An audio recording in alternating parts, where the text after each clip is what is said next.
ర్యాలీలో పాల్గొన్నటువంటి ప్రతి ఒక్కరికి, మహిళలకైతే ఏమి, వైఎస్ఆర్సీపీ కార్యకర్తలు, నాయకులు, ప్రజలు అందరికీ ధన్యవాదాలు తెలియజేసుకుంటున్నానండి. నేను ర్యాలీలు తక్కువ చూశాను, రాజకీయాల్లో కొత్తగా వచ్చాను కాబట్టి.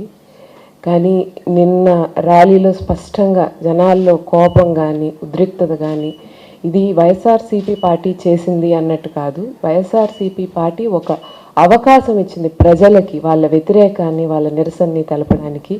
స్పష్టంగా కనపడింది జనాల్లో ఎంత వ్యతిరేకత ఉంది, వాళ్ళు ఎంత కోపంగా ఉన్నారు అనేటువంటి విషయం. కాబట్టి ఈరోజు ఈ ర్యాలీ ఒక నిదర్శనం, గవర్నమెంట్ పూర్తిగా ఫెయిల్ అయింది అని చెప్పి.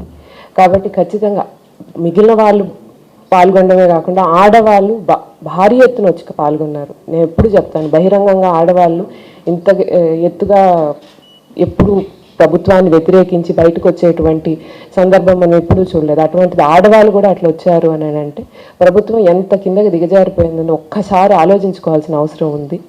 ఖచ్చితంగా గవర్నర్ గారి దగ్గరికి ఈ లెటర్లు చేర్చిన తర్వాత ఆయనైనా ఖచ్చితంగా ఆయన హక్కు ఉపయోగించి ఈ డెసిషన్ని ఆపుతారనేది ఒక్క కోరిక ఉంది.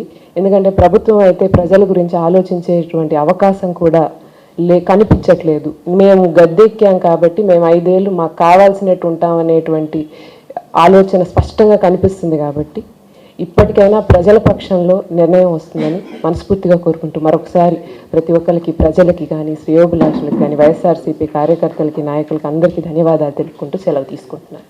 Brahmanandapuram, Nellore. Hi Nilor, please subscribe to N3 TV.